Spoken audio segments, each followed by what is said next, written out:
கோமல் நாடகத்துல ஒரு பாட்டு வேணும். எந்த இடத்துல இந்த இடத்துல பிடிக்கலன்னு பாருங்க. Silent silent. பேசாம இருங்க. எந்த கிளையில அந்த மரத்து உச்சிகளில் ஏறி பாரு. யார் யாருக்கு சந்திப்பு கொள்ளக்காரன் நட்டு செஞ்சு விட்டு போக அறிமுகத்தவன் எந்த பாகத்துல குட்டுமா வந்து பீங்களுமே. ஏய் கோவில் நாடகம் 7 ராத்திரி கதை. ஆமா. அதுல உனக்கு என்னடா வேணும்? அதுலயே என்ன வேணும் சொல்லு. கோவில் நாடகத்துல அதாவது மாதவி மை குடுக்கிறாள் கொல்லிமலை மை. மாதவி அதாவது வசியங்களை கொடுத்து பக்கம் திருப்புறது. ஆமா கொல்லிமலை மை. அது என்னென்ன பாத்தம் என்னென்ன மைய குடுக்குறா. சரி சமாச்சாரத்தை பண்ணி இந்த பாரு அந்த மை வேணும் இந்த மை வேணும் பரவாயில்லையா கொடுத்துருவாங்க. அதெல்லாம் கொடுப்பாங்க. அது இருக்கட்டும். நான் சொல்ல சொல்ல அப்படியே விரல விட்டே வரியா விடுற மாதிரி கணக்குல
காலடி மண்ணு. சரிங்க. ஜாமத்து மண்ணு யாமத்து மண்ணு அந்தூர் பெண்களது அடிக்கால மண்ணு. சரிங்க. வாழாத வாங்கமரி கமக்கோட்டலுக்கு கமக்கோட்டலுக்கு ஆமா ஈனாத பெண் அவ காது குருமி 8 நாள் செத்து ஒரு பொட்டல் ஆயிடுச்சு 10 நாள் செத்து பாராம் பிச்சு அந்தரத்துல பறக்கிற ஆழ்வார் அதனுடைய முட்டை ஞானத்தில் ஓடுறது ஓமத்தங்காய் சரி பண்ண பிரட்ட பாவளையம் பொழுது உள்ள சுருங்கி கரிசலாங்கனி அலைங்கனி தொழுங்கனி ஆசார கல்லி இத்தனை பச்சை மூலிகை இது கூட கொஞ்சம் கடைச்சருக்கு நம்ம சேர்த்தணும். கடைச்சருக்கு என்னன்னா அப்பதான் ஒரு பிடிப்பு கிடைக்கும் பாயிண்ட் கிடைக்கும். பிடிக்கும் அது என்னன்னு தெரியுமா? ஆமா காம சக்கர பூமி சக்கர கல் மதம் பில் மதம் நன்னாரி சிவனாரி பனங்கலக்கண்ணு ஏலக்காய் மதனப்பூ ரோஜாப்பூ கடுகுப்பூ திப்பிலி வால்மலை கசகசா சோம்பு சோம்புடா சோம்பு சோம்பு இதெல்லாம் கொண்டு வந்து அப்படியே கல்லு மேல கல்லு வச்சு அப்படியே நெக்குன்னு அரைக்கணும். இடுப்பு ஆட்டக்கூடாது, அரைக்கணும். இடுப்பெல்லாம் ஆட்டக்கூடாது, கைதான் அரைக்கணும். இடுப்பு ஆட்டாதீங்க, இப்படி அரைக்கணும். அரைச்சு இப்படி அரைச்சு அது நல்லா அழகா 3 உண்டை பிடிக்கணும். 3 புண்டைய பிடிச்சிடணும். ஊர் ஜனமெல்லாம் அடிப்பாங்க. எதுக்கு 3 புண்டைய பிடிச்சு சும்மா போறா? இல்லைங்க, 3 உருண்டை பிடிக்கணும். உண்டியா? மேற்கு எது கிழக்கு ஓடுது பத்தியா, அந்த ஆத்துல உன்னை போட்டிருக்கிறேன். நாளே தெரியல, ஒண்ணு போட்டிருக்கிறேன். என்ன அடிச்சுட்டு பாருச்சு. ஐயோ, அவன் நம்மளே அடிச்சுட்டு போயிருவான். நம்மள அடிச்சுட்டு போயிருவான். இன்னொன்னு போட்டிருக்கிற பாரு, புளிய போச்சு. அவன் நம்மளே முடிச்சுட்டு போயிருவான். இன்னொன்னு போட்டிருக்கிற பாரு, கரகரன்னு மேல சுத்திட்டு அப்படியே அங்கே நிக்குது. அதை எடுத்து வெத்தல வச்சு எங்களுக்கு எடுத்தும் வாயில வைப்போம். அவ்வளவு அளவா தான் அங்குடுதாவா? ஏய், வெத்தலை எடுத்து வாயில வச்சு அப்படியே உள்ளுக்கு போகும். உள்ளுக்கு போனா நாளுக்கு நாளுக்கு அடிச்சிருக்கும், வயிறு பெருக்கும். அப்புறம் 4 ஆளுக்கு மேல போக வேண்டியது கொடுக்க வேண்டியதானே இதுதான் கோவலுக்கு மாலை போட்ட மருந்து. சரிம்மா, சரி, போனால் போகட்டும். நாமளே பேசிட்டு இருந்தால் அதிக நேரம் ஆகும். ஆமா, இது நாட்டுக்கு நாடு மகா நாடு. ஆமா, பேரும் பெரும் நன்னாடு. அழகு சிறந்த. ஏய் தம்பி, என்ன இப்படி பேச்சு? நமக்கெல்லாம் ஒரு தாய் திருநாடு. இத்தாய் திருநாட்டில் எழுந்தருளியுள்ள எல்லாம் வல்ல தெய்வமாகிய ஓமினும் சத்தத்தில் ஓங்கார ஓசையில் உலகம் என்ற நீர்க்கமாக இருந்திருக்கின்ற அன்னை ஆகிய ஸ்ரீலாசிரி காளியம்மன். இந்த காளியம்மனுடைய திருவிழா. என்ன சாமி கோயில? காளியம்மன் காளி கோயில். இந்த கோயில காளி கோயில். கோயில காளியாக்குது, எது கூத்துரு? காளியம்மன் கோவில். காளியம்மன் கோயிலா?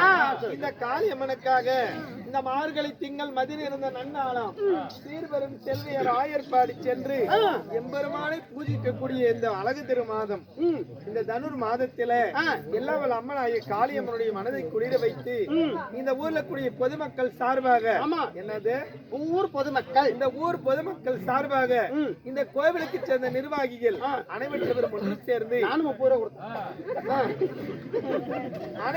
ஒன்று சேர்ந்து இன்று நமக்கு 35,000 சம்பளம் கொடுத்து இன்னும் சேலம் மாவட்டம், ஓமலூர் வட்டம், நல்லூரை சேர்ந்த காலம் சென்ற அண்ணர் ஆகிய கோவிந்தன் வாதியார் மகனாகிய ஏழுமலை இன்னும் ஸ்ரீ ஐயப்பன் நாடக சபா கலைக்குள் அழைத்து வந்து நாடகம் அரங்கத்தில் செய்திருக்கிறார்கள்.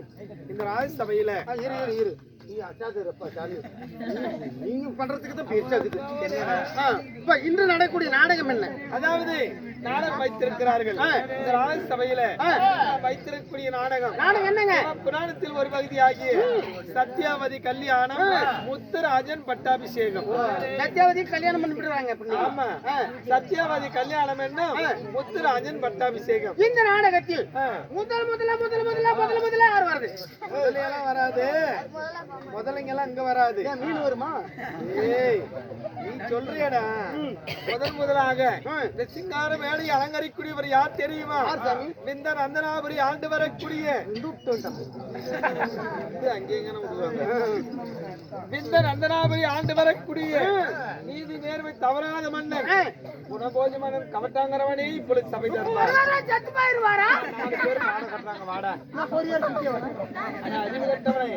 வருவார், போவார், தேச விசாரணை செய்வார். எந்த வாரம் இருந்தாலும் பரவாயில்ல, இந்த புடங்கி இருந்தா கூட கொஞ்சம் அது இல்லடா, எங்க கிட்ட வச்சுக்கிற மாதிரி அவர்கிட்ட வச்சிடாத. அவர் பழம் எப்படி தெரியுமா? கைத்தோட